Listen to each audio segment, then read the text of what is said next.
Bismillahirrahmanirrahim. Assalamualaikum warahmatullahi ta'ala wabarakatuh. Alhamdulillah.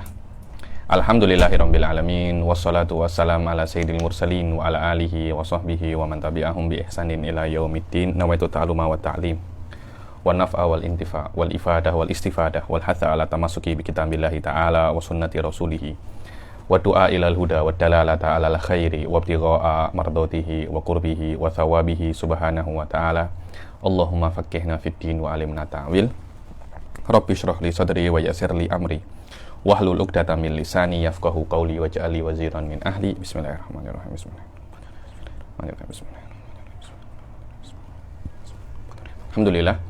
Alhamdulillah kita jumpa lagi di kelas ke-13 dan kelas terakhir insyaallah daripada kitab Aqidatul Awam ini. Dan alhamdulillah ya nih kita menyelesaikan kitab Aqidatul Awam kita di penghujung kelas ini, dan semoga kelas ini dan kitab ini, daurah ini diberi berkah oleh Allah Subhanahu wa taala. Langsung saja. Kita masih di dalam istri-istri Rasul sallallahu alaihi wasallam. Dan kita mengetahui perbuatan Rasul itu ada dua ya nih. Ada yang perbuatan itu khas untuk Rasul sallallahu alaihi wasallam, dan ada perbuatan itu yang untuk Rasul dan untuk umatnya. Biasanya memang majoriti perbuatan Rasul itu bukan hanya khas untuk Rasul, tapi untuk Rasul dan umatnya sekali juga. Kenapa? Karena Rasul sallallahu alaihi wasallam itu diutus untuk menyampaikan syariat, dan Rasul diutus sebagai suri teladan. Maka semua perbuatan Rasul sallallahu alaihi wasallam selama tidak ada dalil bahwasanya itu adalah khususiyah, maka perbuatan Rasul itu umum untuk Rasul dan umatnya. Cuma ada beberapa perbuatan yang Rasul sallallahu alaihi wasallam itu memang khas untuk Rasul, tidak bisa ditiru oleh umatnya. Banyak contohnya itu diantaranya Rasul sallallahu alaihi wasallam itu wajib untuk tahajud. Begitu pula Rasul sallallahu alaihi wasallam itu boleh puasa wisol. Boleh puasa apa? Boleh puasa wisol, maknanya puasa 2 hari berturut-turut atau lebih tanpa buka sebelumnya. Yang ketiga di antara khususiyahnya Rasul sallallahu alaihi wasallam itu Rasul itu boleh menikah lebih daripada 4. Nah, dan kita tahu ya, Rasul itu ketika meninggal istrinya ada 9. Antis ini suatin wafatul Mustafa. Khuyirna fakhtarna nabiyal muktafa. Jayid. Disinilah tempat yang paling banyak diserang oleh para orientalis, para liberal, para ateis, menyerang Rasul sallallahu alaihi wasallam tentang bahwasanya Rasul itu istrinya lebih daripada 9, menandakan bahwasanya Rasul sallallahu alaihi wasallam itu orang yang syahwani. Makna syahwani itu nafsunya besar. Mungkin kalau bahasa sekarang mungkin apa dibilang, mungkin seperti hiperseks atau apa, hal-hal semacam itulah. Dan hal-hal semacam ini dijawab oleh para ulama yang mengatakan bahwasanya apa yang kalian tuduhkan kepada Rasulullah Shallallahu Alaihi Wasallam itu tidak benar. Apa itu? Akan ada 3 jawaban daripada Sayyid Muhammad untuk menjawab tuduhan ini. Langsung saja kita baca. Wa taradha ba'dul mustasyrikin wal masihiyyin ala ta'addudi zawjatihi sallallahu alaihi wasallam wa tahamuhu bi annahu kana rajulan syahwaniyan. Dan sebagian orientalis dan orang Nasrani menuduh bahwasanya Rasul itu seseorang yang syahwatnya besar karena banyak istrinya. Wa hasya lillahi an yakuna kadzalik. Dan mustahil Rasul itu buat semacam itu ya nih. Mustahil, karena kita itu meyakini bahwasanya Rasul itu adalah makhluk yang paling mulia, makhluk yang paling sempurna. Macam mana yang paling sempurna yang syahwatnya paling tinggi? Kan mustahil semacam itu. Fa innahu laisa lidafi'in syahwani bal lihikamin wa agradin minna. Karena Rasul Shallallahu Alaihi Wasallam itu menikah banyak bukan karena Rasul itu mempunyai nafsu yang tinggi yang tidak bisa disetelkan oleh 1 atau 2 orang wanita, akan tetapi ada hikmah-hikmah di baliknya yang Rasul itu memang oleh Allah diperintahkan untuk menikah lebih daripada 1. Apa hikmah di baliknya itu? Yang pertama adalah untuk membantu dakwahnya. Untuk membantu apa? Untuk membantu dakwahnya. Sekiranya hal yang paling mempermudah Rasul untuk berdakwah itu agar Rasul itu mempunyai apa? Dengan cara Rasul itu mempunyai hubungan kekerabatan, mempunyai hubungan periparan dengan para suku-suku yang besar. Akhirnya ketika Rasul itu berdakwah, Rasul dibela dan Rasul itu di full backup oleh banyak sekali saudara-saudaranya. Itu adalah hikmah yang pertama.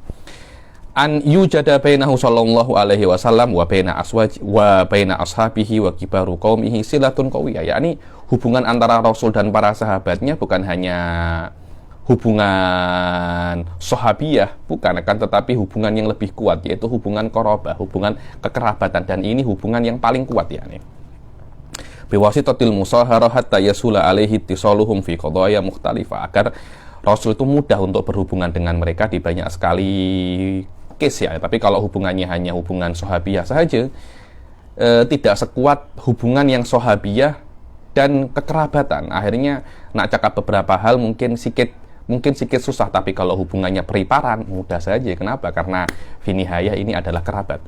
Ma'a adamil hijab. Dan kalau musyawarah itu bisa untuk masuk tanpa adanya hijab, tanpa adanya aurat.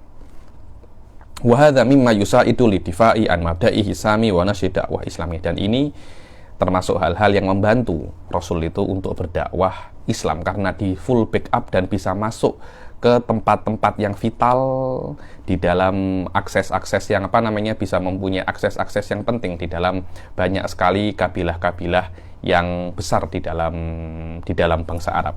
Dan yang kedua, bahwasanya kita kena mengetahui bahwasanya Rasul itu dijadikan oleh Allah sebagai suri teladan. Setiap hal yang ada pada Rasul semuanya itu adalah suri teladan. Setiap perbuatannya Rasul bisa untuk dibuat hukum untuk umat-umat setelahnya, yakni ketika istri Rasul itu hanya satu, niscaya rumah tangga itu akan tenang je, tak ada problem. Tapi kalau rumah tangga itu istrinya banyak, gaduh itu pasti ada, dan banyak gaduh-gaduh antara istrinya Rasul. Hal itu biasa, namanya juga manusia, gaduh itu biasa lah. Akhirnya Rasul itu ketika dengan pergaduhan yang terjadi antara istrinya itu, akhirnya banyak hal-hal yang diambil faedah daripada umatnya. Mungkin dari gaduhnya istrinya itu ada hukum yang disyariatkan. Kemudian semakin banyak istri, maknanya semakin banyak kejadian. Mungkin dari istri Ummi Salamah ada kejadian apa, nanti dinukil oleh Ummi Salamah, daripada Sayyidah Aisyah, daripada ini. Semakin banyak istrinya, semakin banyak yang bisa dinukil daripada hal-hal Rasul Shallallahu Alaihi Wasallam, dan semakin banyak yang bisa kita contoh daripada kehidupan Rasul secara pribadi. Kenapa? Karena Rasulullah sudah dijadikan sebagai suri teladan. Anda kena mencontoh semua Rasul dari A sampai Z, kecuali hal-hal yang memang khusus untuk Rasul Shallallahu Alaihi Wasallam. Dan istri Rasul itu diperlukan untuk menjadi perawi. Semakin banyak perawinya, semakin oke. Karena itu diantara beberapa al-mukhtirin fil hadis yang meriwayatkan lebih daripada 1000 hadis adalah Sayyidah Aisyah radhiyallahu taala anha wa ardhaha, yakni. Inilah hikmah yang kedua daripada kenapa Rasul sallallahu alaihi wasallam itu mempunyai istri yang banyak. Hayatuhu sallallahu alaihi wasallam durusun li ummatihi wa qudwatun hasanah fa fi tazawuji sallallahu alaihi wasallam bi aktsara min arba'atin manfaatun kabiratun lil ummah kay yang qulna ilaina ma yata'allaqu bi hayatihi al-yawmiyah kama annahuna a'rafu bidzalik. Karena ya itulah intinya para istri Rasul itu sebagai perawi tentang kehidupan Rasul sehari-hari, agar bisa kita contoh bagaimana kita itu berinteraksi dengan istri-istri kita, berinteraksi dengan orang-orang rumah kita. Wa naqlu riwayah fi hajatin ila ta'addudihinna, yakni, dan untuk menukil hadis, semakin banyak perawinya semakin oke. Fakam min haditsin jaa ilaina minhunna wa bidzalika na'rifu ahkaman tata'allaqu bi hayatihil manziliyah wal mu'asyarah zaujiyah wal ghusl wal haid wan nifas. Bilang berapa banyak hukum-hukum yang bisa diambil daripada para istri Rasul, yakni, dan berapa banyak para istri Rasul itu menukil hukum-hukum yang berkaitan tentang keseharian Rasul. Begitu pula hukum mandi setelah berjima, hukum haid, hukum nifas. Walaupun ini untuk orang-orang biasa adalah sebuah rahasia keluarga, tapi untuk Rasul kita kena mencontoh. Kenapa? Karena Rasul memang diciptakan untuk dicontoh. Apa yang dibuat Rasul kepada istrinya, ketahuilah itu adalah hal yang paling sempurna yang Anda lakukan terhadap para istri Anda. Wa ma ila dzalik fa kunna a'wanan lahu sallallahu alaihi wasallam alal qiyam bima akramahullahu bihi min tablighi risalah wa ada'il amanah wa ta'limil muslimina dinahum. Dan para istri Rasul itu adalah pembantu Rasul Shallallahu Alaihi Wasallam di dalam, bukan pembantu di dalam melakukan tugas-tugas rumah, bukan itu, pembantu di dalam melakukan tugas risalah, melakukan tugas kerasulan, yaitu apa? Menyampaikan hukum. Semakin banyak yang membantu Rasul untuk menyampaikan hukum, maka Rasul akan semakin kuat. Inilah hikmah di antara kenapa istrinya Rasul itu banyak. Begitu pula hikmah yang ketiga adalah Rasul Shallallahu Alaihi Wasallam itu nak tolong mereka. Kenapa? Karena majority istri-istri Rasul itu adalah janda. Ketika janda, mungkin janda dicerai atau janda suaminya itu meninggal, maka mereka itu banyak yang tidak terurus. Karena itu Rasul itu menikahi mereka untuk menolong mereka, untuk memberi nafkah mereka. Kalau tak dinikahi oleh Rasul, mungkin tak ada yang mengurus mereka. Yakni maknanya Rasul Shallallahu Alaihi Wasallam itu cinta kepada para janda untuk menolong mereka. Bukan seperti kita. Mungkin kalau kita orang-orang sekarang ini dibilang nak dekati janda itu banyak yang dikatakan modus. Kalau orang-orang Indonesia cakapnya modus saja itu. Rasul Shallallahu Alaihi Wasallam tidak, karena pure hanya untuk menolong mereka, untuk bersedekah kepada mereka, untuk memberi nafkah mereka. Dan ini sebagai contoh bagi kita bahwasanya kalau Anda nak menolong orang lain, itu Anda kena pure untuk niat untuk menolong, jangan untuk jangan menolong janda nanti saya nak tolong ini agar saya boleh nikahi ini. Itu sebenarnya tak ada masalah, tapi memang kena benar-benar melakukan tugas sebagai seorang suami. Menikah itu bukan hanya menurut saya, bukan hanya jima, senang, selesai. Bukan hanya seperti itu, tapi pernikahan adalah tanggung jawab. Ketika Anda menikahi seorang perempuan, maknanya Anda kena bertanggung jawab terhadap perempuan ini dunia dan akhirat, dia dan anak-anaknya dia. Inilah yang dilakukan oleh Rasul Shallallahu Alaihi Wasallam. Yang ketiga adalah aktsaru zaujatihi Shallallahu Alaihi Wasallam muslimatun qabla an yakunna tahtahu Shallallahu Alaihi Wasallam wa qad faraqna azwajahunna fali ajli alla tata'attal hayatuhunna wa tadahunna Rasul Shallallahu Alaihi Wasallam li riayatihinna. Dan ada hikmah yang keempat itu, Syekh Bilal, guru saya di dalam mantik, alhamdulillah Al-Fakir, pernah belajar beberapa kitab dengan Syekh Bilal An-Najjar. Dulu ketika sebelum saya pulang dari Jordan, hari-hari terakhir saya di Jordan itu, saya sempat menghatamkan bab paling susah di dalam Syamsiyah mantik dengan beliau pada rumah beliau, yaitu bab yang berkaitan tentang mukhtalitot. Ketika beliau itu berbicara di situ, beliau menyinggung tentang bahwasanya hikmah Rasul Shallallahu Alaihi Wasallam itu menikahi banyak sekali perempuan. Anda jangan tengok itu adalah perempuan, tapi Anda tengok dari background perempuan tersebut. Anda tengok 9 istri-istri Rasul Shallallahu Alaihi Wasallam itu semuanya mempunyai background yang berbeza. Ada yang janda itu tak punya anak, ada janda yang punya anak satu, ada janda yang dicerai, ada janda yang mati, ada dara, ada macam-macam. Nanti ada yang anaknya orang besar, ada yang anaknya orang biasa. Semua itu adalah sebuah cara bagaimana untuk handle macam-macam daripada perempuan. Karena Anda nak handle janda, tak macam Anda handle dara. Anda janda yang dicerai, tak macam Anda handle janda yang tak dicerai. Atau janda yang janda yang ditinggal mati oleh suaminya. Itu cara-caranya itu berbeza semua.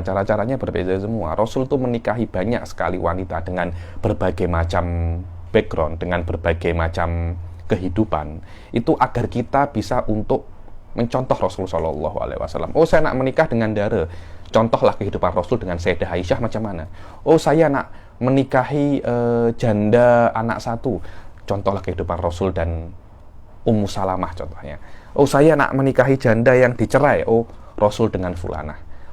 Jadi semua perempuan yang nak Anda nikahi, Rasul Shallallahu Alaihi Wasallam sudah mempunyai contoh perempuan yang nak Anda nikahi. Apapun perempuan yang nak Anda nikahi, contohlah Rasul Shallallahu Alaihi Wasallam. Kalau Rasul hanya menikah dengan dara saja, nanti kalau ada orang nak menikah dengan janda, nak contoh siapa? Kalau Rasul hanya menikah dengan janda saja, ada orang nak menikah dengan dara, anta nak contoh siapa? Karena itu semua perbuatan, semua perkara Rasul sudah setelkan, Anda tinggal contoh Rasul Shallallahu Alaihi Wasallam saja. Inilah, saya kira ini adalah hikmah yang kuat juga, yang mungkin tidak disebutkan di sini oleh Syekh Muhammad bin Alwi Al-Maliki, disebutkan oleh guru saya Syekh Bilal An-Najjar. Alhamdulillah Al-Fakir hatam mungkin 2 kitab dengan beliau.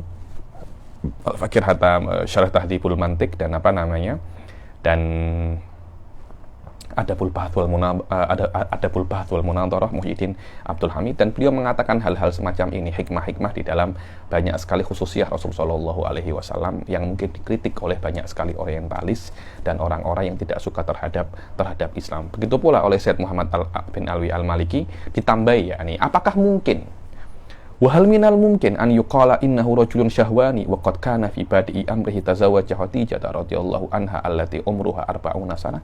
Mustahil, yakni apakah mungkin Rasul itu dikatakan orang yang mempunyai syahwat besar, yang tidak terpuaskan dengan banyak sekali perempuan, ketika Rasul itu muda, umurnya 25 tahun, hanya menikah dengan satu perempuan saja yang umurnya 40 tahun.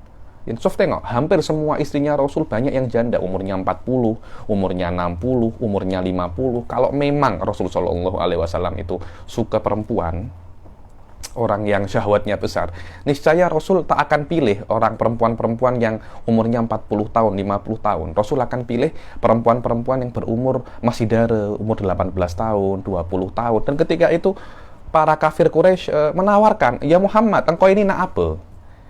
Untuk memberhentikan engkau daripada dakwahmu tuh, engkau nak apa? Engkau nak perempuan, kami cari perempuan yang paling cantik. Engkau cari sendiri dah, perempuan-perempuan mana yang cantik, kami akan nikahkan engkau dengan itu. Engkau tak cukup satu, kami nikahkan semau engkau.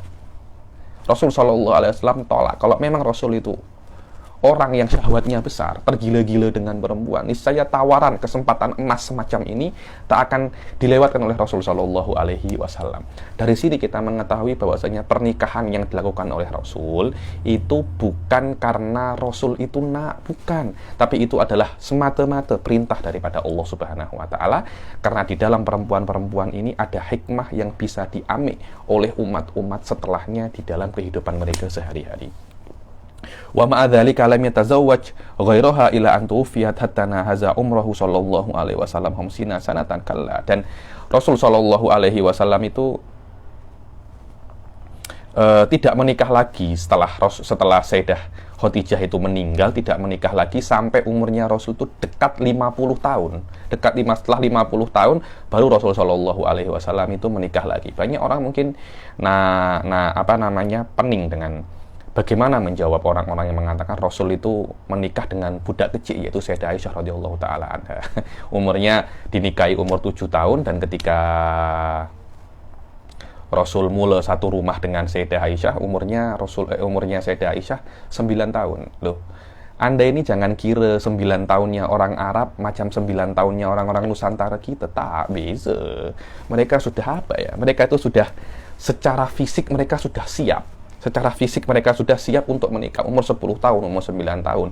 Fisik mereka sudah sempurna. Subhanallah, setiap negara itu memang mempunyai keistimewaan yang berbeza-beza. Orang Arab mereka punya fisik besar-besar semua. Apalagi orang-orang zaman dahulu yang makannya itu masih masih fresh, masih kambing, onta, gandum. Tak macam kita sekarang, makan macam-macam, fast food, junk food, kita makan semuanya. Kita punya badan kecil, sering sakit, kena diabetes, kena kolesterol, sikit je umur 30 tahun, 40 tahun sudah diabetes, kencing manis, kemudian kolesterol, gout, asam urat. Para ulama orang terdahulu tak ada yang semacam itu. Karena itu para ulama Syafi'iyah mengatakan tolak ukur seorang wanita diperbolehkan menikah bukan umur, akan tetapi kemampuan. Kalau Anda mampu untuk menikah, berapapun umur Anda kena menikah. Kalau Anda mampu 10 tahun, Anda tidak menikah silahkan, tidak masalah. Yang penting Anda mampu untuk nafkahi istri dan Anda mampu untuk tunaikan kewajiban-kewajiban Anda. Begitu pula perempuan, ketika sudah mampu untuk menikah, silahkan menikah. Karena yang namanya menikah itu bukan hanya untuk berjima, berjima itu mungkin nomor berapa. Akan tetapi menikah itu mempunyai maksud yang lain. Mungkin istiqnas, temani dia, nak rawat dia, nak jaga hartanya. Banyak sekali maksud-maksud untuk menikah atau untuk nak musyawarah, untuk menguatkan hubungan. Bukan untuk bukan hanya untuk semata-mata untuk berjima. Bukan semata-mata untuk berjima. Kalau Anda belajar fikih-fikih di dalam Radha'ah, hal semacam ini Anda akan tahu di antara hikmah untuk menikah. Walaupun berjima itu adalah salah satu hikmah yang besar daripada menikah, tapi bukan hanya berjima, hikmah yang besar daripada daripada menikah. Wabil idhafa ila dzalik mata yakunu li Rasul sallallahu alaihi wasallam faragun wa raha hatta yatamatta'a bi zaujatihi. Dibilang terus, kalau memang okelah Rasulullah istrinya 9, tapi bila Rasul nak senang-senang dengan para istrinya, bila hari-hari Rasul berdakwah, mengajar tamu tak habis-habis. Lepas itu Rasul berperang, sering sangat Rasul itu berperang untuk untuk berdakwah. Bahkan mungkin majority waktunya hanya untuk berdakwah dan melakukan tugas-tugas sebagai Rasul, bukan untuk bersenang-senang dengan istrinya. Balkana sallallahu alaihi wasallam fi jihadin mustamir fi nashri da'wati wa mukafahatil a'da wa kana ma'a dzalika yata'abbadu ana al-laili wa atrafan nahar. Pagi berdakwah, berjihad, melawan para musuhnya, malam banyak beribadah sampai kakinya itu sampai terpecah-pecah, sampai pecah-pecah, sampai bengkak. Bila senang dengan istri. Dan itu cakap Rasulullah itu suka perempuan. Kalau memang kita tahu macam mana orang-orang itu yang suka perempuan, kita tengok macam mana orang yang tergila-gila dengan makanan, macam mana orang yang tergila-gila dengan kerja, ada workaholic, ada alkoholik. Kita tahu macam mana orang-orang yang tergila-gila dengan game, hari-hari main game, pagi game, siang game, malam game. Kita tahu orang yang tak boleh lepas daripada alkohol, kita tahu orang yang tak boleh lepas daripada kerja, setiap hari bekerja. Kita tahu bagaimana orang yang tergila-gila dengan ilmu.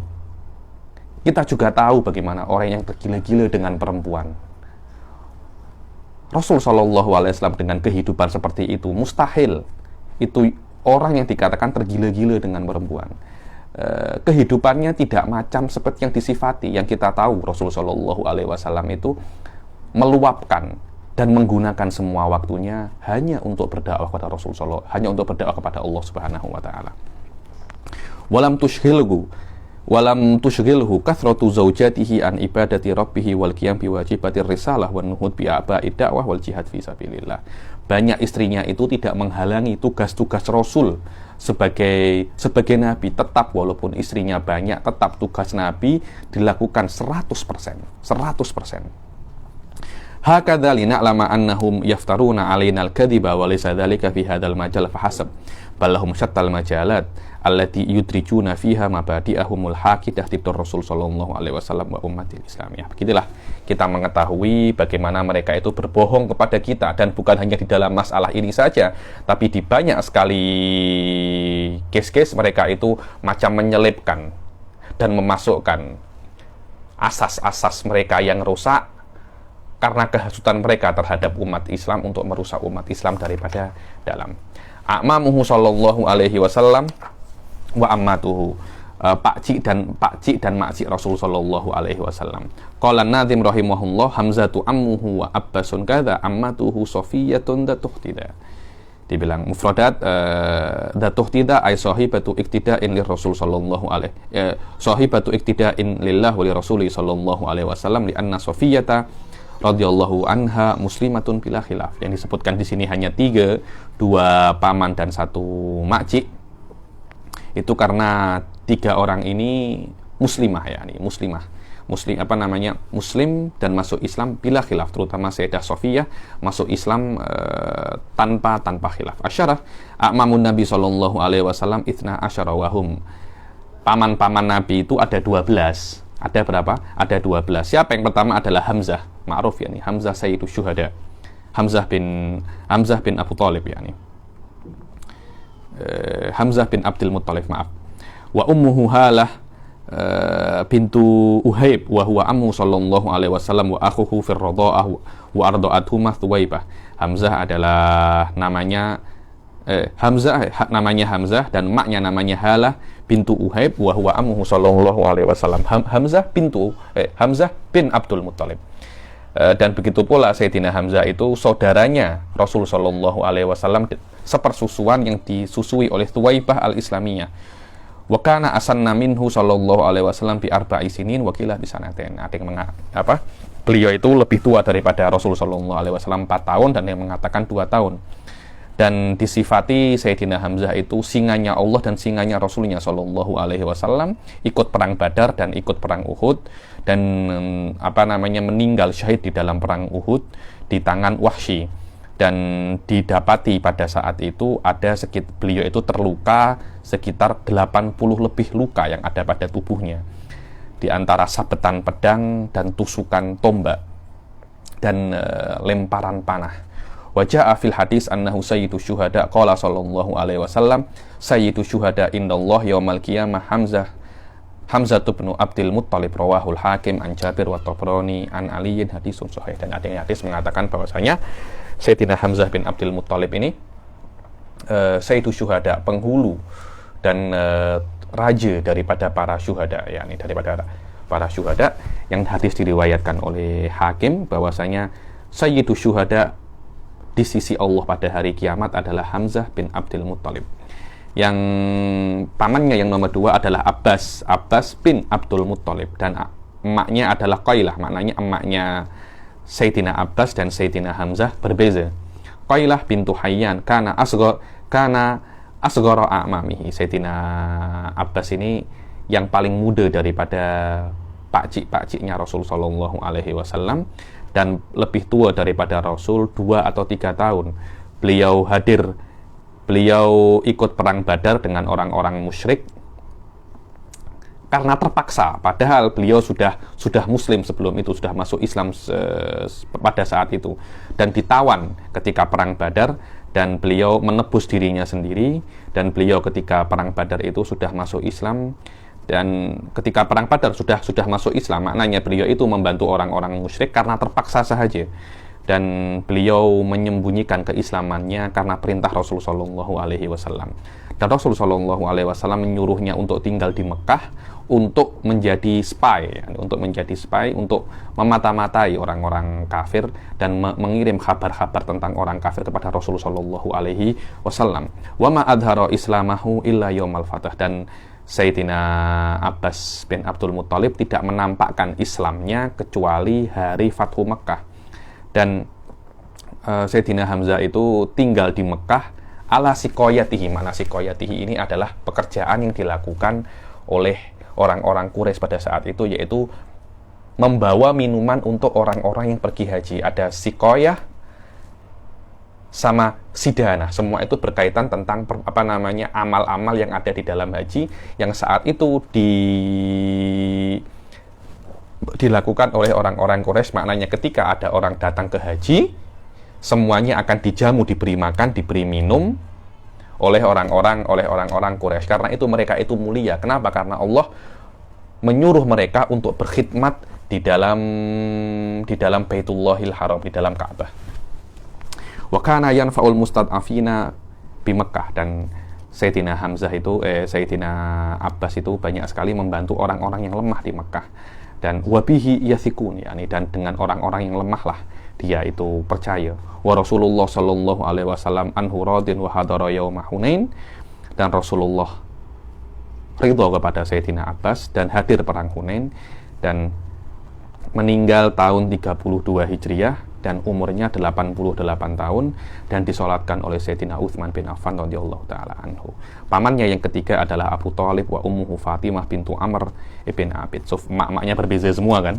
Wa hiya ummu Abdillah abi Rasulillah sallallahu alaihi wasallam. Maknanya Abu Thalib dan ayahnya Rasul Abdullah itu maknya sama, maknanya saudara kandung. Wa qadalla sallallahu alaihi wasallam fi kafalatihi mundu an kana min athaminah min umrihi hatta kabura. Dan Rasul sallallahu alaihi wasallam di dalam kafalahnya, di dalam asuhannya Abu Thalib, mulai umurnya 8 tahun sampai Rasul sallallahu alaihi wasallam itu besar. Dan beliau itu membela Rasul sallallahu alaihi wasallam dengan pembelaan yang sangat dahsyat sekali daripada serangan orang-orang Quraisy. Dan yang keempat adalah Abu Lahab. Wa ummuhu Lin bintu Hajar. Emaknya Abu Lahab adalah Lin bintu Hajar. Hajir mungkin, bukan Hajar, bintu Hajir, ayahnya apa namanya, atuknya Abu Lahab namanya Hajir. Summiya Aba Lahabin li isyraqi wajhihi. Dibilang Abu Lahab itu dinamakan Abu Lahab karena wajahnya itu musyrik. Makna musyrik itu bercahaya yang sangat, yakni wajahnya sangat bercahaya, karena handsome sangat Abu Lahab itu. Dan kunyahnya adalah Abu Atabah, dan namanya Abdul Uzza. Wa huwa kafirun bin nasil Quran, kafir bin nasil Quran. Ini sebelum Abu Lahab mati tahu, Allah sudah mengatakan tabbat yada Abi Lahab wa tab. Kalau seumpamanya Abu Lahab itu masuk Islam, niscaya Islam itu akan hancur. Benar, kenapa? Karena dari awal Allah mengatakan tabbat yada. Kalau sampai Abu Lahab ini masuk Islam, dan ketika dia masuk Islam dia akan masuk surga, maknanya Al-Quran itu dusta. Tapi Allah tahu ini tidak akan masuk surga, dia tidak akan masuk Islam. Karena itu sebelum Abu Lahab ini meninggal, Allah sudah cakap, engkau tak akan masuk Islam, engkau akan di neraka. Dan ini diantara mukjizat Rasulullah SAW dengan makna mengetahui masa depan. Wa kana min asyaddihi mu'aradatan lidakwah islamiyah wa asabatul adasah faqatalahu. Dan Abu Lahab ini orang yang paling getol untuk menghalangi dakwah Rasulullah SAW, dan meninggal terkena penyakit adasah. Apa itu adasah? Al-adasah bi fathid dali al-muhmalah adasah bathratun tushbihul adasah takhruju fi mawati min al-jasad. Bilang semacam bathroh, semacam bisul. Dia macam dia bisul sedikit besar tapi banyak. Ada di beberapa tempat, dan itu semacam taun, semacam wabah. Macam sekarang kan ada wabah corona. Lah di Arab itu ada wabah namanya adasah. Adasah itu kalau orang terkena itu dia akan ada terkena macam bisul-bisul yang banyak di dalam tubuhnya, dan itu menular. Dan itu menular sampai susah jangan menular. Min jinsi ta'un taqtulu sahibaha wa kanat adatuhum an yatajannabu jifata man mata biha. Dibilang, dan adatnya orang Arab itu kalau ada orang terkena adasah, mereka tidak ingin untuk mendekati mayatnya. Wa dzakara Muhammad bin Jarir at-Tabari fi tarikhihi annal adasah kurhatun kanatil Arab tatasya'amu minha. Dibilang Muhammad bin Jarir at-Tabari mengatakan adasah penyakit yang terkena yang Abu Lahab itu terinfeksi dengan adasah itu adalah sebuah luka, yang mana kalau sudah terkena luka itu orang-orang Arab itu pesimis dan menandakan bahwasanya ini adalah pertanda buruk kalau ada orang terkena adasah. Wa yarawna annaha tu'di asyaddal adwa, dan orang mengatakan bahwasanya adasah ini sangat menular sekali. Falamma asobat Aba Lahabin taba'adathu banuhu. Dia bilang ketika Abu Lahab terkena adasah, anak-anaknya itu menjauhkannya, dijauhi oleh anak-anaknya, macam dikucilkan, macam disuruh karantina sendiri, tidak ada yang menjenguknya sama sekali. Dan setelah dia meninggal 3 hari, tidak ada yang mendekati mayatnya sama sekali. Walamma khafu subbata fi tarkihi, sampai ketika anaknya itu takut makian orang karena meninggalkan mayat ayahnya itu tidak dikubur, akhirnya anaknya itu menggali lubang kuburan di dekat mayatnya. Setelah lubang itu digali, dari jauh mereka kayu didorong. Akhirnya mayatnya itu menggelinding, jatuh di dalam lubang itu. Terus bagaimana caranya mereka untuk menanam? Mereka lempar batu sampai tertutupi lubangnya dengan batu tersebut. Subhanallah, ini adalah takdir orang yang menghina Islam dan menghina Rasul sallallahu alaihi wasallam. Walamma khafu subbata fi tarkihi hafaru lahu khufratan qariban minhu thumma dafa'uhu fi tilkal hufrah bi alatin tawilah thumma qadafuhu bil hijarah min ba'idin hatta tawara. Wa na'udzubillah. Pamannya Rasul yang kelima adalah Harith wa ummuhu Samrah bintu Jundub wa huwa akbaru auladi Abdul Muttalib wa bihi kana yukna wa lam yutrikil Islam. Dan pamannya Rasul yang paling tua namanya Harith, emaknya adalah Samrah bintu Jundub, Dan Abdul Muthalib kunyahnya itu adalah Abul Harith, dan tidak sampai mendapatkan Islam. Yani sebelum Rasul diutus menjadi nabi, dia meninggal dahulu. Begitu pula pamannya Rasul Zubair, wa ummuhu ummi Abdillah wa lam yudrikul Islam. Begitu pula sama, tidak sampai meninggal sebelum Rasul diutus menjadi nabi. Jahal bi fathil jim waskunil ha wa ummuhu ummu Hamzah wasmuhul Mughirah.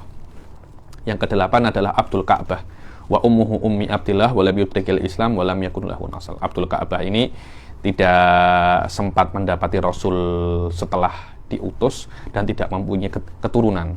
Kutham bitomil qaf wa fathil mutsallatsah wa ummuhu ummul Harith mata sagiran. Kutham ini mati dalam keadaan kecil, yakni wadirar wa ummuhu ummil Abbas mata fi ayyami uhiya ila Nabi sallallahu alaihi wasallam wa lam yuslim wa kana min fityani Quraisyin jamalan wa sakhawaan. Adapun Dirar wa ummuhu ummul Abbas, maknanya emaknya dan emaknya Abbas itu satu. Mati ketika Rasulullah Shallallahu Alaihi Wasallam itu masih datang kepadanya itu wahyu dan tidak sempat masuk Islam. Dan dikatakan Dirar ini diantara orang-orang Quraisy yang paling handsome dan paling dermawan. Ghaidak, laqabun bil ghaidat li kathrati judihi li annahu min ajwadi Quraisyin ta'aman wa malan wasmuhu Mus'ab. Ada lagi namanya Ghaidak, dan digelari Ghaidak karena terlampau dermawan dari makanannya dan uangnya. Nama aslinya adalah Mus'ab. Yang terakhir adalah Al-Muqawwim bifathil wawi wa kasriha wa ummuhu ummu Hamzah. Muqawwim ini saudara kandungnya Sayyidina Hamzah bin Abdul Muthalib. Wa min ahlil ilmi man ya'uddu a'maman Nabi sallallahu alaihi wasallam wa yaj'al Abdul Ka'bah wal Muqawwim. Tadi mengatakan Abdul Ka'bah dan Muqawwim ini bukan dua orang, tapi satu orang saja. Namanya Abdul Ka'bah, mungkin gelarnya Muqawwim ataupun sebaliknya. Wa Jahlan wal Ghaidak wahid. Ada yang mengatakan Jahlan wal Ghaidak ini bukan dua orang, tapi juga satu orang. Wal asyiqa li Abdillah walidun Nabi sallallahu alaihi wasallam min haula'i tsalasa Abu Thalib wa Zubair wa Abdul Ka'bah. Adapun saudaranya Abdullah, ayahnya Rasul Shallallahu Alaihi Wasallam, saudara kandungnya Abdullah itu ada tiga. Siapa? Abu Thalib, wa Zubair, wa Abdul Ka'bah. Tiga orang ini adalah saudara kandung, maknanya emaknya sama. Emaknya apa? Emaknya sama. Adapun makciknya Rasul Shallallahu Alaihi Wasallam itu ada 6. Siapa itu? Sofiyah, wahia ummu Zubair bin Awam. Yang pertama adalah Sofiyah, emaknya Zubair bin Awam. Dan emaknya adalah Halah bintu Uhaib ummu Hamzah wa tuwfiyat fil Madinah fi khilafati Umar bin Khattab radhiyallahu anhu fi sanati 20 wa qad balagat salasan wa sab'ina sanah wa dufinat bil Baqi. Dan meninggal di khilafahnya Sayyidina Umar, dan meninggal di tahun 20 Hijriah dan umurnya 73 tahun dan dimakamkan di Baqi. Wakila lam yuslim min ammatin Nabi sallallahu alaihi wasallam allati atraknal bi'tsata ghairaha. Wakila bal aslamat aidan arwa wa atikah. Dikatakan tidak ada yang masuk Islam daripada makcik-makciknya Rasul yang sempat mendapati Rasul setelah diutus menjadi Rasul, kecuali Sofiyah ini. Dan ada yang mengatakan bahwasanya ada juga yang masuk Islam selain Sofiyah, yaitu Arwa wa Atikah. Yang kedua makciknya Rasul adalah Arwa, kemudian Atika, kemudian Ummu Hakim, kemudian Barrah, kemudian Umaymah. Wala khilafa fi adami islami hadi thalatha al-akhirah wa hadhil khamsatul akhirah syaqiqatu Abdillah walidin Nabi sallallahu alaihi wasallam. Dan Ummu Hakim, Barrah wa Umaymah tidak ada khilaf bahwasanya tiga orang ini tidak masuk Islam. Dan mulai daripada Arwa, Atika, Ummu Hakim, Barrah wa Umaymah ini adalah saudari kandung daripada ayah Rasul Shallallahu Alaihi Wasallam. Jayyid jiddan. Sekarang kita masuk Isra wal Mi'raj. Isra wal Mi'raj. Isra adalah perjalanan Rasul Shallallahu Alaihi Wasallam dari Masjidil Haram ke Masjidil Aqsa. Mi'raj adalah perjalanan Rasul daripada Masjidil Aqsa ke Sidratil Muntaha.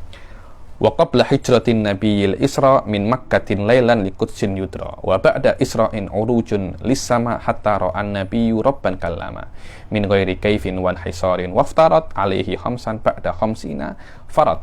Al-mufradat al-Isra tawjihu Rasul sallallahu alaihi wasallam minal Masjidil Haram ilal Masjidil Aqsa min asra ay sara lailan. Dibilang Isra ini adalah taujihuhu, yakni Rasul itu menuju pada malam hari daripada Masjidil Haram ke Masjidil Aqsa, daripada asra maknanya orang yang berjalan pada malam hari. Urujun lisama suudun ila sama minal Masjidil Aqsa. Uruj maknanya naik ke langit daripada Masjidil Aqsa. Asyarah yajibu ala kulli mukallafin an ya'taqida annallaha akrama nabiyahu Muhammadan sallallahu alaihi wasallam minal Masjidil Haram ilal Masjidil Aqsa Baitul Maqdis. Wajib bagi setiap mukallaf itu untuk meyakini bahwasanya Rasul Shallallahu Alaihi Wasallam itu dimuliakan oleh Allah itu dengan Isra dan Mi'raj. Kalau Isra kan daripada Masjidil Haram ke Masjidil Aqsa, dan Mi'raj daripada Masjidil Aqsa ke naik ke samawat. Fa'arahu min ayatihil kubra, dan ditunjukkan oleh Allah itu tanda-tanda kebesaran Allah yang paling besar. Wa afadha alaihi min rahmatihi inda sidratil muntaha, dan Allah Subhanahu wa taala itu memberikan rahmat yang mencurahkan rahmatnya yang sangat banyak ketika Rasul sampai di Sidratil Muntaha, dan itu di tanggal 27 Rajab sebelum hijrah, sebelum 1 tahun sebelum hijrah alal masyhur. Wa qala ta'ala subhanalladzi asra bi abdihi lailam minal masjidil harami ilal masjidil aqsa alladzi barakna haulah linuriyahu min ayatina innahu huwas samiul basir. Ini menunjukkan bahwasanya memang Isra dan Mi'raj terjadi. Kita kena beriman walaupun kita tidak melihatnya, tapi kita kena beriman. Wasawab annahu sallallahu alaihi wasallam ra'a rabbahu bila kaifin wa sudah saya jelaskan ya apa itu maknanya ru'yatullah. Cuma ru'yatullah itu bagi kita itu terjadi di akhirat, tapi bagi Rasul sallallahu alaihi wasallam apakah itu terjadi di dunia? Itu aja. Dibilang Sayyid Muhammad mengatakan bahwasanya Rasul Shallallahu Alaihi Wasallam terjadi ru'yatullah di dunia sebelum di akhirat. Ru'yatullah terjadi di dunia sebelum di akhirat, khusus untuk Rasul Shallallahu Alaihi Wasallam. Kenapa seperti itu? Ya karena memang maqamun nubuwah, makom yang sangat tinggi, dan fisiknya Rasul bisa untuk menerima maklumat-maklumat, informasi-informasi yang lebih tentang Allah daripada kita. Maknanya memang tubuhnya Rasul itu bisa untuk menerima nikmat-nikmat surga, yang mana tubuh kita tidak akan mungkin. Karena itu ru'yatullah bagi kita akan terjadi di akhirat, bagi Rasulullah Shallallahu Alaihi Wasallam terjadi di dunia. Ini pendapat yang dikatakan oleh siapa namanya? Oleh Sayyid Muhammad bin Alawi Al-Maliki. Annahu Shallallahu Alaihi Wasallam ra'a rabbahu bila kaifin walan hisar. Allah itu melihat Allah Subhanahu wa taala dengan makna ziyadatul maklumat, ziyadatul ilm, tambahnya ilmu tentang Allah di dalam mana namanya di ketika Rasulullah Shallallahu Alaihi Wasallam di Sidratil Muntaha. Wa huwa qaulu Ibnu Abbasin wa Anasin wal Hasan wa Ikrimah wa dzakara dzalikal Baghawi fi tafsiri. Ini adalah pendapat Ibn Abbas wa Anas wal Hasan wa Ikrimah, dan disebutkan oleh Imam Baghawi di dalam tafsirnya. Wa thabata an Aisyah radhiyallahu taala anhu wa Ibnu Mas'ud radhiyallahu anhuma inkara dzalika wa qala inna ma huwa Jibril faqad ra'ahu sallallahu alaihi wasallam ala suratihil haqiqiyyah marratan fil ard wa marratan inda sidratil muntaha wa la tusittu mi'ah janah. Adapun daripada Sayyidah Aisyah wa Ibn Mas'ud mengingkari bahwasanya ru'yatullah terjadi pada Rasul sallallahu alaihi wasallam, tapi Rasul melihat Jibril di Sidratil Muntaha dengan bentuk aslinya. 2 kali Rasul melihat Jibril dalam bentuk aslinya, ketika di Gua Hira dan di Sidratil Muntaha. Malaikat Jibril mempunyai 600 sayap. Terus apakah khilaf ini adalah khilaf di dalam akidah? Tidak. Karena semuanya sepakat ru'yatullah akan terjadi di akhirat kelak. Tapi apakah ru'yatullah terjadi pada Rasul ketika Isra dan Mi'raj? Jumhur mengatakan iya, Sayyidah Aisyah mengatakan tidak. Itu je. Wallahu alam. Saya lupa apa muktamadnya Syekh Said Foda, tapi macam inlam tahunni dzakirati Syekh Said Foda amik pendapatnya Sayyidah Aisyah. Amik pendapatnya Sayyidah Aisyah yang maknanya Rasulullah sallallahu alaihi wasallam tidak melihat Allah Subhanahu wa taala. Maknanya ru'yatullah hanya akan terjadi di mana namanya di akhirat, bukan terjadi di dunia. Ini bukan khilaf di dalam usuluddin abadan. Dan bukan melihat di sini melihat dengan melihat dengan mata. Sudah saya jelaskan hampir muhadharah kamilah tentang apa itu makna ru'yatullah. Silahkan dirujuk lagi. Waqtalafa ahlul ilm hal kana al-isra bi jasadihi ma'a ruhihi aw bi ruhihi faqat. Dan para ulama itu berbeda pendapat apakah Isra dan Mi'raj dengan rohnya sahaja atau dengan jasadnya juga. Jumhur mengatakan dengan jasad dan rohnya semuanya. Kenapa? Karena disitulah letak ujian. Apakah Anda percaya kalau hanya dengan rohnya saja, dengan mimpi saja, tak ya Rasul, kita pun juga bisa.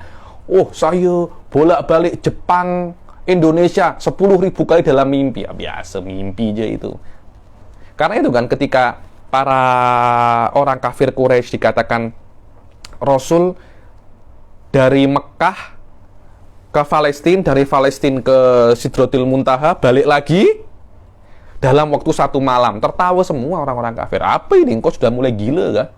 Kalau seumpamanya mereka hanya dikatakan bahwasanya itu hanya dalam mimpi, mereka tak akan ingkarnya mereka dan banyaknya murtad para sahabat yang sudah beriman pada saat itu karena Rasul mengatakan Isra dan Mi'raj menandakan bahwasanya memang itu terjadi dengan dengan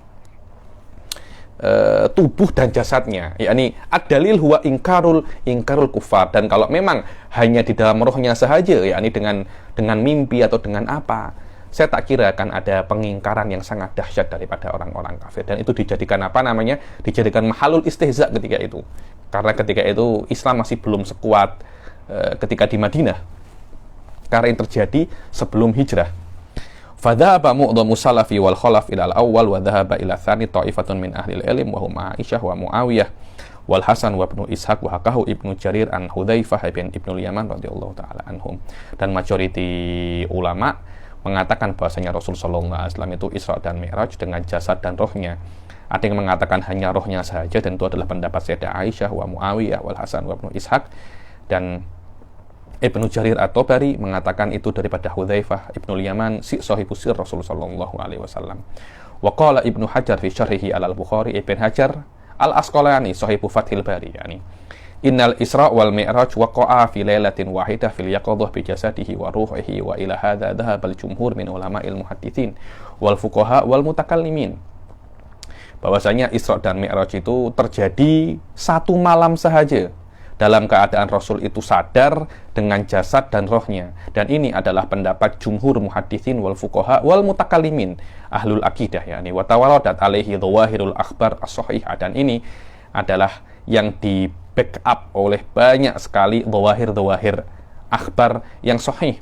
Wala yambagil udul an dzalik, dan tidak boleh Anda itu tidak mempercayai ini, karena dhahirnya hadis mengatakan bahwasanya memang Rasul itu Isra Mi'raj dengan tubuhnya, dengan tubuhnya. Dan masalah ini panjang sikit ya, tapi saya tak nak jelaskan panjang.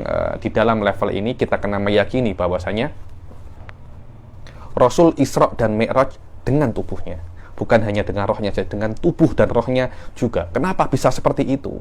Nah, memang karena tubuhnya Rasul Shallallahu Alaihi Wasallam itu bukan semacam tubuh kita. Karena itu kan ada yang mengatakan Rasul itu dibelah hatinya 4 kali sebelum menjadi nabi ketika kecil untuk persiapan naik buraq. Untuk persiapan apa? Untuk persiapan naik buraq dan naik ke Sidratil Muntaha. Akhirnya Rasulullah Shallallahu Alaihi Wasallam tubuhnya itu tak macam tubuh kita, dan itu adalah untuk persiapan bagaimana nak bertemu dengan malaikat, bagaimana nak naik kendaraan malaikat, kendaraan buraq, dan sampai ke Sidratil Muntaha. Idlaisa fil akli ma yuhiluhu hatta yuhtaja ila ta'wil. Apa yang mustahil Rasul itu Isra dan Mi'raj dengan jasad dan tubuhnya? Zahirnya seperti itu, dan itu tak mustahil. Kenapa nak ditakwil? Kita kena percaya zahirnya saja. Wa fi tilkal lailah faradallahu 'alan nabi sallallahu alaihi wasallam as-shalawatil khamsa fi yawmin fi kulli yawmin wa lailah wa dzalika ba'da murajaatihi ila maqamil munajah aktsara min marratin an takfifi khamsina salatan bi amri Musa alaihi salam. Ma'ruf ceritanya Rasul pada saat itu menerima perintah 5 kali salat 1 hari 1 malam, dan setelah Rasul meminta keringanan daripada 50, terus Rasul kembali kepada Allah di dalam maqamil munajah untuk meminta keringanan sampai berapa? Dijadikan 5 kali sholat 1 hari dengan perintah Nabi Musa alaihi salam. Walaisat qissatul Isra wal Mi'raj min akli ru'yatillah wa munajati. kisahnya Isra dan Mi'raj ini bukan karena Allah itu Rasul nak munajat kepada Allah di Sidratil Muntaha, atau Rasul nak tengok Allah, di Sidratil Muntaha Rasul ingin ru'yatullah. Bukan itu maknanya. Kenapa? Karena munajat itu tidak harus di dalam Sidratil Muntaha. Bila Rasul nak munajat dimanapun, kalau Allah nak berikan ru'yatullah bagi Rasul dimanapun, tak ya ke Sidratil Muntaha, tidak ada masalah. Kama wahama dzalika ba'dun nas, seperti sebagian orang itu menyangka bahwasanya Isra dan Mi'raj itu hanya untuk munajat dan hanya untuk ru'yatullah sahaja. Wa inna makanat li idhari ajaibi malakutillah wa ayatihil kubra lin Nabi sallallahu alaihi wasallam, itu yakunu dzalika mizatun lahu. Akan tetapi Isra dan Mi'raj itu untuk menampakkan tanda-tanda kebesaran Allah agar menjadi khususiyah untuk Rasulullah sallallahu alaihi wasallam, dan untuk menghibur Rasulullah sallallahu alaihi wasallam setelah meninggalnya Sayyidah Khadijah dan Sayyidina Hamzah bin Abdul Muttalib radhiyallahu taala anhuma wa ardhah. Qala ta'ala linuriyahu min ayatina wa qala ta'ala laqad ra'a min ayati rabbihil kubra. Sof tengok, Isra dan Mi'raj linuriyahu min ayatina, untuk kami tampakkan kepada Rasul sallallahu alaihi wasallam itu tanda-tanda kebesaran kami. Dan Rasul sudah melihat tanda-tanda kebesaran Allah yang paling besar. Wa ammal munajah fala tataqayyadu bimakan wala farqa indallah baina hadhihi wa tilk aina maka. Adapun munajahnya Rasul kepada Allah tak ada bezanya nak munajah di Mekah kah, nak munajah di Madinah kah, nak munajah di Taif, nak munajah di Sidratul Muntaha, tidak ada beza bagi Allah Subhanahu wa taala. Kenapa? Karena Rasul sallallahu alaihi wasallam akan tetap dengan punca kekhusyuannya dimanapun Rasul sallallahu alaihi wasallam itu bermunajah. Fa munajatu Sayyidina Muhammadin sallallahu alaihi wasallam inda Sidratil Muntaha wa Musa alaihi salam fi Taur Sina wa Yunus alaihi salam fi Batnil Hud kullu dzalika indahu ta'ala al hadin sawa. Adapun maka munajahnya Rasul di Sidratil Muntaha dan munajahnya Sayyidina Isa di Gunung Tursina dan munajahnya Sayyidina Yusuf di dalam perutnya Hud, perutnya ikan paus, sama bagi Allah Subhanahu wa taala, karena Allah tidak mempunyai tempat.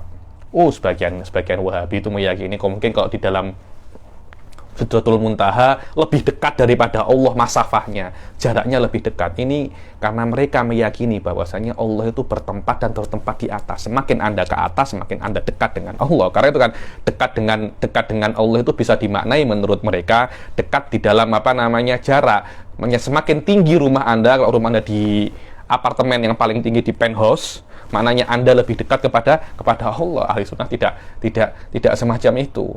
Karena kita tidak meyakini bahwasanya Allah itu mempunyai tempat dimanapun Anda berada, nisbahnya sama dengan Allah Subhanahu wa taala. Yang mendekatkan Anda kepada Allah bukan tempatnya, tapi hati Anda dan kekhusyuan Anda. Wa qissatul Isra wal Mi'raj dakhilatun fi babil mu'jizat wa likulli rasulin mu'jizatun wa hiya amrun ta'budiyun yajibul imanu biha li annaha fawqa mustawa uqulil bashar. Dan kisah Isra dan Mi'raj itu diantara mukjizat, dan setiap nabi itu punya mukjizat. Ketika ada mukjizat, Anda kena beriman. Dan mukjizat diadakan agar Anda itu bisa untuk mempercayai Rasul sallallahu alaihi wasallam. Dan mukjizat itu di atas level akal manusia lah. Ibarat ini saya tak setuju. Wallahu a'lam ya. Mungkin yang maksudnya fauqa uqulil bashar adalah orang nak buat tak boleh. Mungkin itu kalau saya nak takwilkan katanya Sayyid Muhammad. Maknanya mukjizat indah ahli sunnah bukan ini. Maknanya mukjizat indah ahli sunnah adalah perkara yang luar biasa. Akal kita bisa terima ini mungkin terjadi, tapi benar-benar terjadinya itu kena adanya sama, kena adanya nakal. Maknanya apakah mungkin laut terbelah? Akal apakah ini mungkin? Mungkin. Tapi apakah terjadi? Itu kena ada dalilnya. Dalilnya nakli. Bukan maknanya di atas akalnya manusia. Bukan itu. Tidak ada yang di atas akalnya manusia. Kalau memang di atas akalnya manusia itu akalnya manusia tidak bisa menjangkaunya, atau itu ada, itu mungkin. Karena kata-kata fauqa uqulil bashar ini banyak sekali disalahartikan terutama di antara orang-orang yang meyakini akidah-akidah yang sesat dan mengatakan bahwasanya tanakut itu mungkin terjadi. Dan saya dengar sendiri dengan telinga saya, dibilang hal-hal yang mustahil aklan itu bukan maknanya akal memustahilkannya, tapi akal tidak bisa untuk menjangkaunya. Ada khatir, Suf. Ada khatir jiddan. Suf. Maknanya kita tidak mampu untuk mengetahui Allah, itu la yudrikuhul ukul, maknanya hakikatnya Allah, akal tidak bisa untuk menjangkaunya. Dan maknanya mustahil aklan itu mustahil, bukan akal tidak bisa menjangkaunya, akan tetapi perkara itu mustahil untuk terjadi. Lah, sekarang maknanya ini apa? Di atas kemampuan akal, bukan maknanya di atas kemampuan akal ini perkara ini tidak bisa tidak bisa untuk akal itu untuk memahaminya. Loh, bisa. Akal bisa memahami mukjizat. Memahami mukjizat lebih mudah dan mungkin berbeda dengan memahami zatnya Allah. Akan tetapi terjadinya mukjizat, akal tidak bisa setelkan itu. Apakah memang terjadi yang namanya pembelah lautan? Nabi Musa membelah lautan, itu akal hanya cakap mungkin terjadi. Tapi apakah benar-benar terjadi? Anda kena dalil. Kitab ataupun sunnah ataupun riwayat-riwayat yang lain. Karena itu, li'annaha fawqa mustawa ukulil bashar, Anda maknai bahwasanya fawqa ukulil bashar di dalam perspektif wukuknya, bukan di dalam perspektif apa? Imkannya. Kalau di dalam perspektif imkannya, di dalam fawqa ukulil bashar, khotir. Maknanya mukjizat itu hakikatnya macam hakikat Allah nanti seperti itu. Karena itu kan maknanya di sini li'annaha fawqa mustawa ukulil bashar ay min haitsul wuku, dengan makna terjadinya mukjizat itu tidak bisa hanya diketahui dengan akal murni, tapi kena akal plus riwayat. Akan tetapi mungkinnya terjadi mukjizat hanya cukup dengan akal, tak yah dengan adanya dalil-dalil selain akal. Wallahu a'lam. Tablighun Nabi sallallahu alaihi wasallam lil ummah Muhammadiyah. Qala an-Nadhim rahimahullah wa ballaghal ummata bil Isra'i wa fardi khamsatin bil amtira'i. Qad faza siddiqun bi tasdiqin lahu wa bil uruji sidqu wa fa'alahu. Dibilang Rasul sallallahu alaihi wasallam itu sudah menyampaikan semua hal yang wajib disampaikan kepada umatnya tentang syariat Allah Subhanahu wa taala. Al-mufradat bil amtira' maknanya bila syak wafa ay wafaqah. Asyarah la syakka anna Nabi sallallahu alaihi wasallam qad ballagha ummatahu bi khabaril Isra'i wal Mi'raj wa faridatas shalawatil khams. Tidak ada yang ragu bahwasanya Rasul itu sudah menyampaikan tentang masalah Isra dan Mi'raj dan dengan tentang case bahwasanya Allah itu mewajibkan kepada umat itu 5 salat 5 waktu. Wa dzalika fi shabihati lailatil Isra fartadda nasun mimman kanu amanu bihi wa saddaquhu. Dan itu ketika Rasul itu Isra dan Mi'raj malam, pagi langsung dikabarkan kepada para sahabatnya. Orang-orang macam tak percaya. Hah? Engkau ulang-alik langit ke sini hanya satu malam kah? Akhirnya Rasul sallallahu banyak orang itu murtad, orang tak percaya, dikira Rasul itu sudah gila. Akhirnya Rasul sallallahu alaihi wasallam untuk membungkam mereka itu oleh Allah ditunjukkan ada kafilah yang menuju daripada Palestina ke Mekah. Dibilang Rasul akan ada nanti kafilah yang menuju, dia bawa ini ditampakkan semua oleh Allah. Benar, setelah beberapa hari kafilah itu datang dan persis seperti apa yang disampaikan oleh Rasul sallallahu alaihi wasallam. Hampir banyak sekali yang murtad ketika itu, hanya Sayyidina Abu Bakar radhiyallahu taala anhu yang langsung mempercayainya. Dibilang, "Suf, kawanmu yakni Muhammad cakap macam ini. Awaqad qala dzalik?" Dia cakap macam itu kah? Iya. Saya percaya kepadanya walaupun dia lebih daripada itu. Jangankan cuma ulang-alik langit ke sini 1 malam. Ulang-alik 1000 kali 1 malam pun aku juga akan percaya. Karena itu beliau digelari dengan apa? As-Siddiq, yang cepat percaya dengan dakwah Rasul sallallahu alaihi wasallam. Mimman kanu amanu wa saddaqu. Banyak sekali yang murtad dari orang-orang yang sudah beriman karena Rasul sallallahu alaihi wasallam mengatakan hal-hal yang mustahil datang, yang mana mereka itu tak boleh percaya ini. Iman mereka masih belum sampai di sini, tapi Allah menyuruh Rasul untuk menyampaikannya sebagai imtihan, sebagai ikhtibar, sebagai ujian. Apakah Anda benar-benar percaya terhadap Nabi ini atau tidak? Kalau memang Anda percaya terhadap Nabi, maknanya apapun yang dikatakan Anda kena percaya. Tidak boleh Anda pilih-pilih yang sesuai dengan Anda percaya, yang tak sesuai Anda tidak percaya. Tidak bisa seperti itu. Apapun yang dikatakan oleh Rasul, suka atau tidak suka Anda kena percaya. Hakadza kanal Isra ikhtibaran lahum. Qala ta'ala wa ma ja'alna ar-ru'ya allati araynaka illa fitnatal linnas. Dan kami tidak menjadikan apa yang engkau lihat di dalam Isra dan Mi'raj, kejadian-kejadian itu kecuali fitnah, kecuali ujian bagi manusia. Wa awwalu man saddaqa bidzalika Abu Bakar radhiyallahu anhu wa lidzalika yulaqabu bisiddiq. Faqad faza Abu Bakrin bitasdiqihi wa hakadza kana sya'nu wa hakadza kana sya'nuhu radhiyallahu anhu an yusaddiqa mubadaratan wa mubasyatan fi kulli ma ja'a bihi Nabi sallallahu alaihi wasallam wa lam yahsul minhu waqfatun fi halil ahwal. Dan orang yang paling pertama percaya pasal kejadian Isra dan Mi'raj ini adalah Sayyidina Abu Bakar radhiyallahu taala anhu. Dan karena itulah dinamakan As-Siddiq, dan ini adalah kebiasaan Sayyidina Abu Bakar di setiap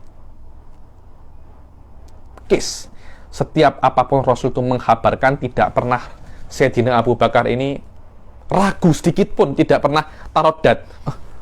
Benar Pak ya? Tidak ada. Rasul cakap, iya, saya percaya. Tidak pernah ragu sedikit pun tentang kepercayaan terhadap Rasul sallallahu alaihi wasallam. Warawal Baihaqi bisanadihi an Aisyah radhiyallahu taala anha qalat lamma usriya bi Rasulillah sallallahu alaihi wasallam ilal Masjidil Aqsa asbaha yuhadditsun nasa bidzalik fartadda nasun mimman amanu bi wa saddaquhu wa sa'u bidzalika ila Abi Bakrin. Ketika Rasul sallallahu alaihi wasallam itu, riwayatnya Sayyidina Al-Baihaqi yang diambil daripada Sayyidina Aisyah radhiyallahu taala anha, ketika Rasul sallallahu alaihi wasallam itu diisrakan oleh Allah ke Masjidil Aqsa, dan setelah pulang Rasul cakap kepada para sahabatnya pasal itu, dan banyak orang-orang itu yang murtad, setelah beriman murtad lagi, dan datang cerita ini dibawa kepada Sayyidina Abu Bakar, berharap Sayyidina Abu Bakar pun juga murtad juga, karena Rasulullah sudah mulai cakap perkara-perkara yang sangat mustahil sekali. Faqalu hal laka fi sahibik yaz'umu annahu usriya bihi lailah ila Baitul Maqdis. Dibilang, tengok tuh kawanmu cakap apa? Dia kira, dia sangka dia itu sudah berjalan pada malam hari, dijalankan oleh Allah pada malam hari ke Baitul Maqdis. Faqala qala dzalik qala la in kana qala dzalik qasadak. Dibilang, dia cakap macam itu kah? Iya. Kalau dia cakap macam itu, maka dia tidak berbohong. Qalu fatusaddiquhu annahu dhahaba lailal Baitul Maqdis wa jaa'a qabla an yusbih. Yakni engkau percaya kah Muhammad itu pergi ke Baitul Maqdis malam dan balik sebelum subuh? Sebelum sebelum waktu itu terang? Qala na'am innilah usaddiquhu fima huwa ab'adu min dzalik. Ya, lebih dari itu aku juga percaya. Kalau dia Isra dan Mi'raj 1000 kali satu malam, aku percaya. Karena itu tetap di dalam mungkin. Usaddiquhu fi khabaris sama fi ghadwatin aw rahatin. Yani, aku percaya dia bawa kabar tentang langit pagi ataupun malam, bila-bila aku tidak pernah ragu terhadap apa yang dikatakan oleh Rasul sallallahu alaihi wasallam. Karena itu dinamakan Sayyidina Abu Bakar As-Siddiq. Khotimatun akhir khotimah, yakni daripada bab ini, kitab ini. Qala Nadhim rahimahullah wa hadhihi aqidatun mukhtasarah walil awami sahlatun muyassarah. Nadhimu tilka Ahmadul Marzuki mayantami li sadiqil masduki. Ini adalah akidah yang mukhtasar, mudah untuk awam. Nadhimnya adalah Ahmad al-Marzuk yang muntasib ke Sayyidina Rasulullah sallallahu alaihi wasallam. Asyarah wa hadhil alfat min bidayatil mandumah ila nihayatiha aqidatun islamiyah wajizah sahlatun muyassarah liqari'iha minal awam la yashukku tahsila ma'aniha wa la ya'suru hifdhuha. Dibilang akidah ini dari awal sampai akhir ini akidah yang ringkas dan mudah untuk orang awam, dan tidak susah untuk mendapatkan makna-maknanya, untuk memahami maknanya dan menghafalkannya. dan tidak susah untuk diucapkan, dan nama nadimnya adalah Ahmad Al-Marzuki rahimahullahu rahmatan wasi'ah alladzi yantasibu li Rasulillah sallallahu alaihi wasallam shadiqul masduq sallallahu alaihi wasallam, yang nasabnya bersambung pada Rasul sallallahu alaihi wasallam al-Hasani. Yani qala an-nadhim rahimahullah walhamdulillahi wa sallama ala nabiyyi khairi man qad allama wal ali wa sahbi wa kulli mursyidin wa kulli man bi khairi hadyin yaktadi wa as'alul karima ikhlasul amal wa naf'a kulli man biha wa naf'a kulli man biha qad ishtaqal. Al mufradat mursyid muslih wa hadin ilal khair. Dibilang makna mursyid di sini kan apa namanya?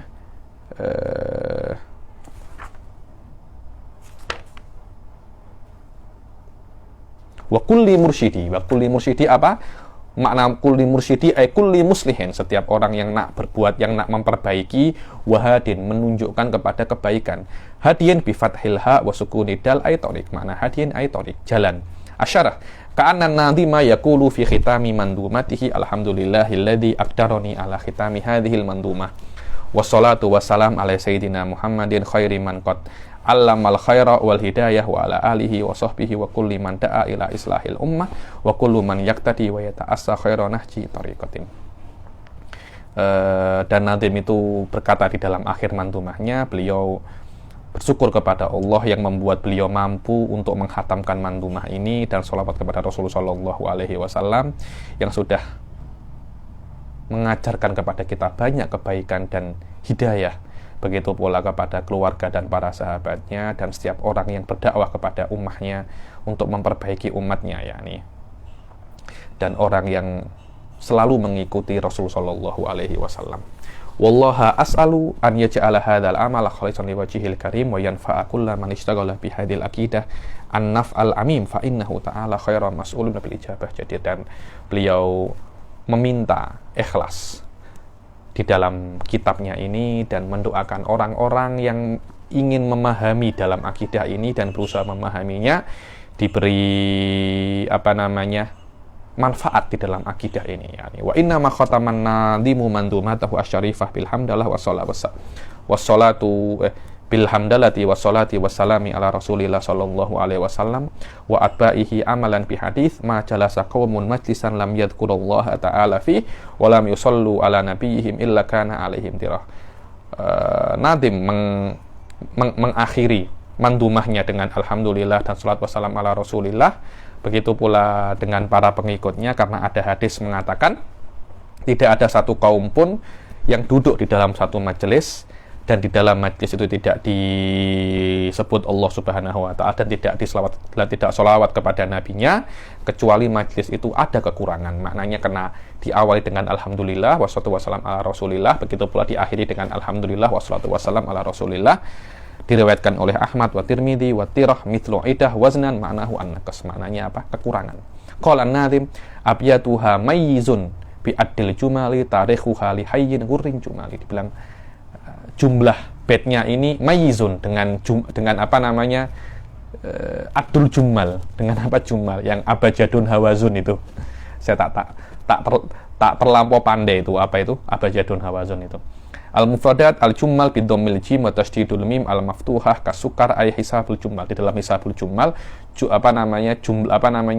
jumlah baitnya itu dengan kata-kata mayyizun. Wa huwa abajadun hawazun hatiyun ini. Asyarah iddatu abyati hadhil mandumah sab'ah wa khamsuna bi adadi hurufi mayyizun min hisabil jummal. Dibilang jumlah bait ini berapa? 57 dengan huruf di dalam hisabul jummal. Fal mim dengan 40 mim, ya dengan 10, wa z dengan 7. 10 40 dan 7 berapa? 57. Wal majmu' sab'ah wa ishrun. Wa tarikhu nihayati kitabatiha fi sanati 80 wa 50 wa alaf wa mi'atain bi adadi hurufi li hayyu ghurrin. Adapun beliau itu menulis selesai menulis mandumah ini di tahun berapa? 1258 dan dengan jumlah huruf li hayyu ghurrin. Falam bi 30, maka lam 30, ya dengan 10, ha dengan 8, ya dengan 10, ghain 1000, warra dengan mi'atain. Qala an-Nazim rahimahullah, samaituha aqidatal awami min wajibin fitini bitamami. Aku namakan akidah ini dengan apa? Aqidatul awam, dan ini adalah hal-hal yang wajib Anda ketahui untuk menyempurnakan agama Anda. Asyarah, summiyat hadhil mandumah aqidatal awam haitsu innaha ishtamalat alal aqaid ad-diniyah al-wajib ala kulli mukallafin fahiya min wajibid dinil islami bitamam. Akidah ini dinamakan akidah awam karena akidah ini di dalamnya itu terkandung apa yang hal-hal yang wajib diketahui oleh semua mukallaf, maka dia itu adalah yang wajib diketahui di dalam Islam dengan sempurna. Tamma bihamdillah walahul fadl wal minnah syarhu hadhil mandumah an-nafisah wa kanat bidayatu kitabatihi fi lailatil ahad 23 Rajab sanata alaf salasami'ah sab'ah wa tis'ain hijriyah al-muwafiq tis'a Yuliyu sanata alaf tis'ami'ah sab'in miladiyah bi raudatin Nabi sallallahu alaihi wasallam. Said Kiai Haji Ihya Ulumuddin mengatakan, alhamdulillah sempurna penulisan mandumah ini, syarah mandumah ini, Jala'ul Afham ini, yang dimulai tanggal 23 Rajab tahun 1397 Hijriah, yang sesuai dengan 9 Juli tahun 1977 di dalam Raudhatun Nabi Sallallahu Alaihi Wasallam, dan selesai di malam Jumat 12 Sya'ban tahun 1397 Hijriah, yang sesuai dengan 27 Juli tahun 1977 Masehi, yakni di Maqam Ibrahim alaihi salam biqalam Jami'ihil Abdul Fakir ila Maulahul Qadir Muhammad Ihya Ulumuddin ghafarallahu lahu wa liwalidayhi wa limasyayikhi wa li ahbabihi wa jami'il muslimin wa jazallahu ta'ala khairal jazaa anna syekhana wa ustadzana al-habib Muhammad bin Alawi al-Maliki alladhi haddabana wa addabana wa 'allamana wa rabbana wa syajja'ana ala da'wah wal irsyad wa ta'lif hatta kharaja hadzal kitab bi hadzal syakl wa namatil maqbul. Beliau berterima kasih terhadap gurunya Syekh Muhammad bin Alawi al-Maliki yang sudah mendidik beliau dan mengajarkan beliau. Ini adalah sebuah rasa terima kasih, ya, adab kepada guru-guru kita yang sudah mengajari kita. Kena banyak berterima kasih, kena mendoakan beliau. Wa sallallahu ala sayyidina Muhammadin wa ala alihi wa sahbihi ajma'in. Subhana rabbika rabbil izzati amma yasifun wa salamun ala mursalin walhamdulillahi rabbil alamin. Wa ala hadhihi niyyah wa ala kulli niyatin salihah wa khususan ila rusatina Rasulillah Muhammad bin Abdillah wa ala alihi wa sahbihi wa dzurriyyatihi wa khususan ila ruh Sayyid Muhammad bin Alawi al-Maliki anallah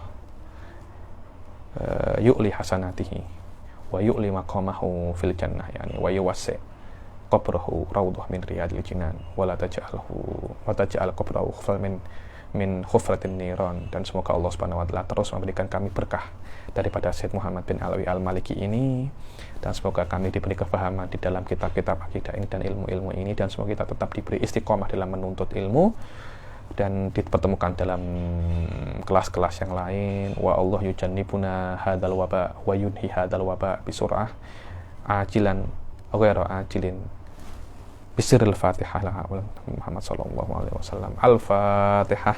Bismillahirrahmanirrahim. Alhamdulillahirabbil alamin arrahmanir rahim. Maliki yaumiddin. Iyyaka nasta'in ihdinas siratal mustaqim siratal ladzina an'amta 'alaihim ghairil maghdubi 'alaihim waladdallin. Amin. Sebelum saya akhiri ini, saya berterima kasih terhadap para tholabah yang sudah sabar mengikuti kelas ini dari awal sampai akhir. Begitu pula tidak lupa saya berterima kasih kepada Majelis Ta'lim An-Nur yang tabik di bawah UIA yang sudah memberi saya kesempatan untuk mengajar kitab ini, dan insya Allah kita akan berjumpa di kelas akan datang dengan kitab yang lain, yaitu kitab Safinatun Najah. Semoga Allah Subhanahu wa taala memberi kita panjang umur dan semangat dan istiqomah yang besar. Amin amin ya rabbal alamin. Wabillahi taufiq wal hidayah wa ridha wal inayah. Assalamualaikum warahmatullahi taala wabarakatuh.